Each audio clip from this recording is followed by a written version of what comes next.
Hai guys, welcome back to my channel.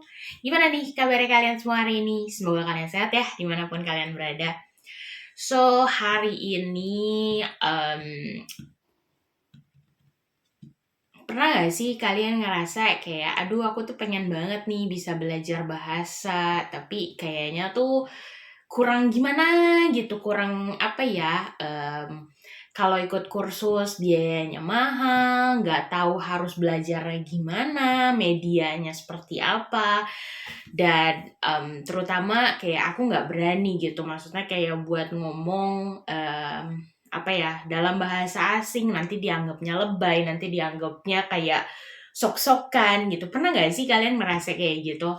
Soalnya kayaknya kalau buat aku pribadi pernah gitu loh. Maksudnya kayak apa ya, banyak banget bahasa yang pengen aku pelajari, tapi kayaknya kok tempatnya kurang memadai, atau misalnya kayak fasilitasnya kurang gitu kan. Terus kayak misalnya aduh harus ngomongnya tuh sama siapa gitu. Padahal dengan sekarang kan kayaknya kemajuan teknologi udah benar-benar canggih ya gitu. Nah, hari ini berdasarkan pengalaman aku pribadi gitu, aku pengen ngebagiin beberapa tips buat kalian untuk bisa belajar bahasa asing. Yang pertama, itu adalah manfaatin teknologi yang kalian punya.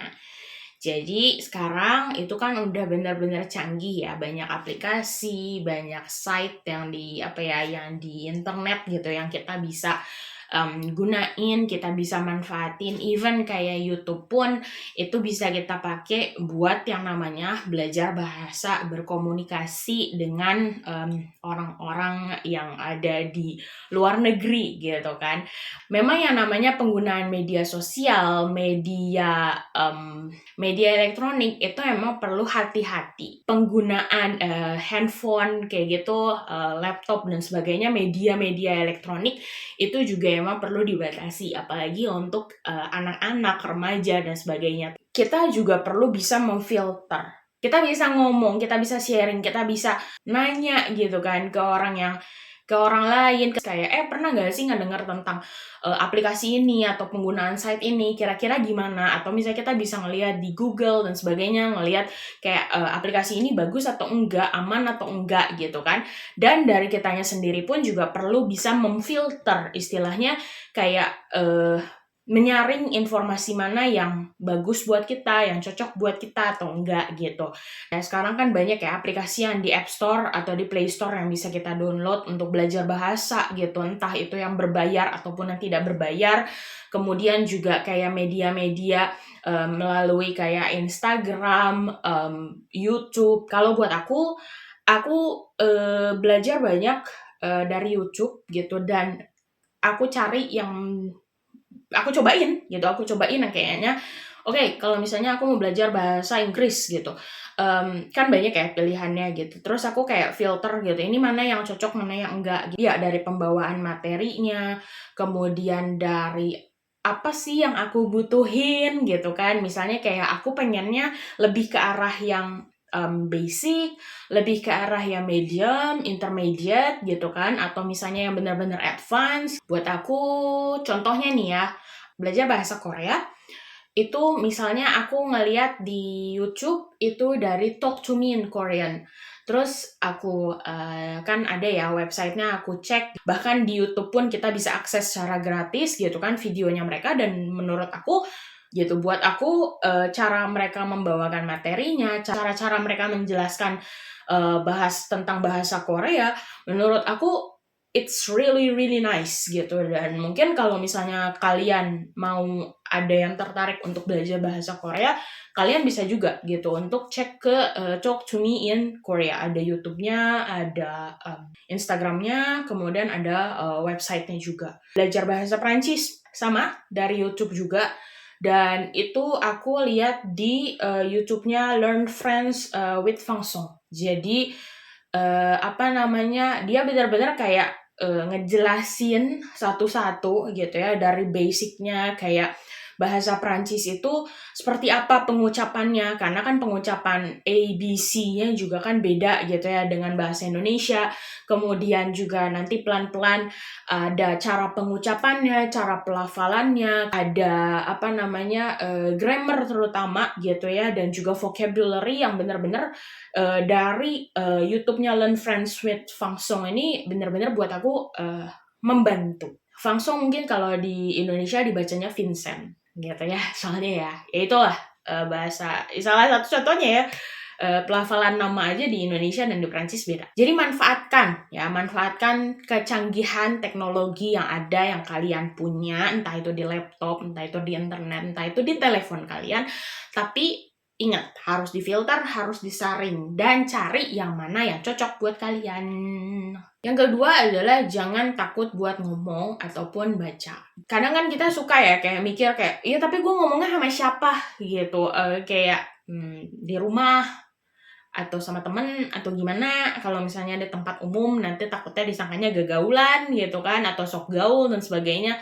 No, no, no, no, no. Tapi kalau misalnya kalian emang mau belajar bahasa dan benar-benar bisa fasih dalam waktu yang cukup cepat, jangan takut buat ngomong. Misalnya nih, kalian punya satu temen yang atau satu orang gitu ya, dia punya ketertarikan dengan bahasa asing gitu. Why not kita misalnya kayak nyoba untuk nanya ke mereka kayak, kalau misalnya kita pas lagi ketemu atau kalau kita pas lagi chat kayak gitu, gimana kalau misalnya kita coba untuk pakai bahasa asing gitu, pakai bahasa yang emang mau kita pelajari juga dan memang dia bisa. Entah misalnya kayak untuk nyanyi, bacain lirik lagu gitu ya.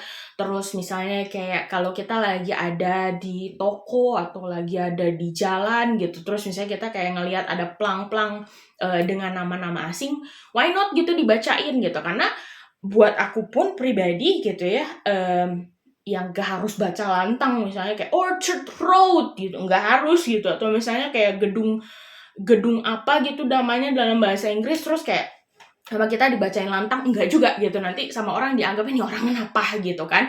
Tapi ya maksudnya kayak Orchard Road, atau misalnya kayak Queen's Road, atau misalnya school, British School misalnya ya gitu, maksudnya kayak beberapa nama yang bisa kita temuin dalam kehidupan sehari-hari, walaupun mungkin kayak cuman di dalam kepala kita gitu ya, kalau misalnya kita lagi ada tempat umum atau kita cuman berbisik hanya untuk menyebutkan, it's okay, it's really really okay. Terus misalnya kita kayak nonton TV atau nonton seri gitu ya, yang misalnya dalam bahasa aslinya, kemudian kita pasang subtitles di situ juga kan kita bisa baca.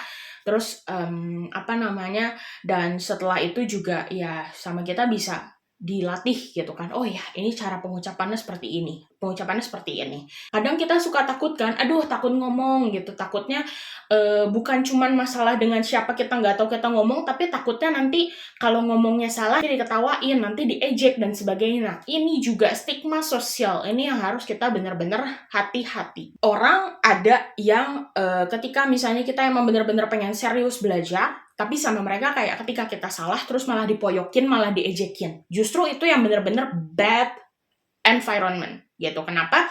Karena ya lingkungan yang toksik. Karena ya why not gitu, kalau misalnya kita mau belajar, kita ngomong gitu kan, terus kayak kalau kita salah ya dikoreksi lah gitu. Kalau misalnya emang kamu tahu misalnya orang yang ngejek kita ini misalnya atau menghina kita ini bisa, dia tahu gitu kan cara pengucapannya bener, ya kenapa nggak kayak lebih you help me gitu, maksudnya kayak ya tunjukin cara pengucapannya seperti apa gitu, daripada hahaha itu mah pengucapannya salah apa segala macam. Hello, ketika kalian ngomong seperti itu terhadap orang yang lagi belajar, kalian sedang merusak kepercayaan dirinya mereka gitu. Dan makanya kenapa di sini aku ngeliat kayak, oh iya ya, ternyata banyak orang yang kadang suka kayak malu, nggak berani untuk show up, untuk belajar dan sebagainya, dan itu tuh ternyata karena lingkungan yang toksik, lingkungan yang yaitu gitu, ketika kita salah bukannya dikoreksi, tapi malah diketawain, tapi malah diejek, malah dihina gitu, bukannya disupport malah dijatuhin. So, kalau kalian punya lingkungannya seperti itu, bye, okay? Please, run away, okay? Cari lingkungan yang lain yang benar-benar bisa support kalian gitu.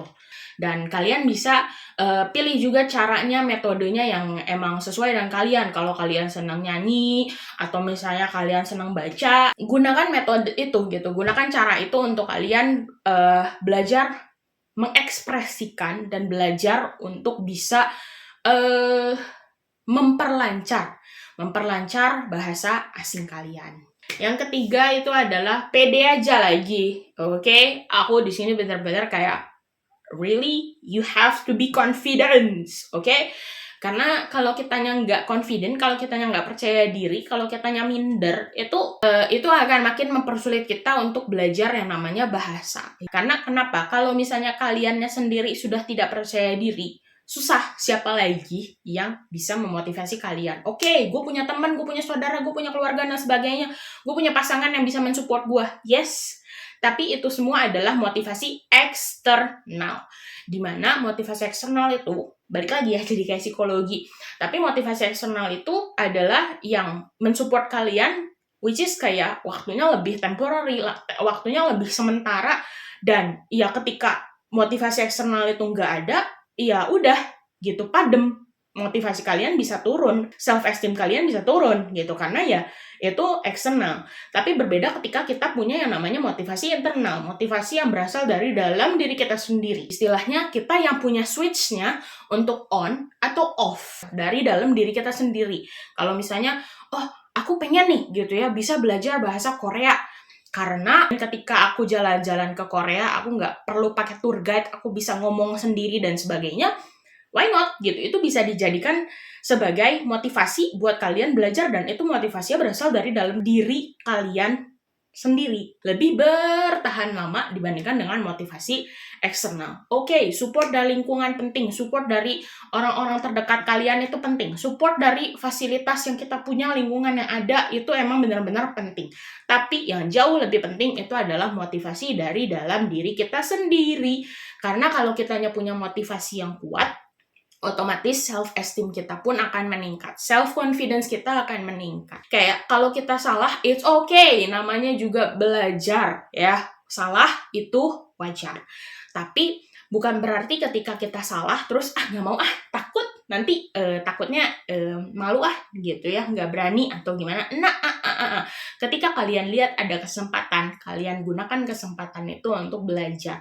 Kalian manfaatkan kesempatan itu untuk kalian bisa meningkatkan lagi kemampuan kalian untuk belajar bahasa asing. Udah deh, hajar bleh. Kalau aku tuh suka bilang tuh kayak gitu. Kalau aku udah kayak di sini kesempatan aku buat belajar, so use the opportunity to learn. So itu tadi tips yang bisa aku bagiin buat ke kalian. Nggak banyak, tapi aku berharap itu bisa membantu buat kalian kalau misalnya kalian mau belajar bahasa asing, kalau kalian pengen memperlancar kemampuan bahasa asing kalian. See you on the next video. Have a nice day and bye-bye.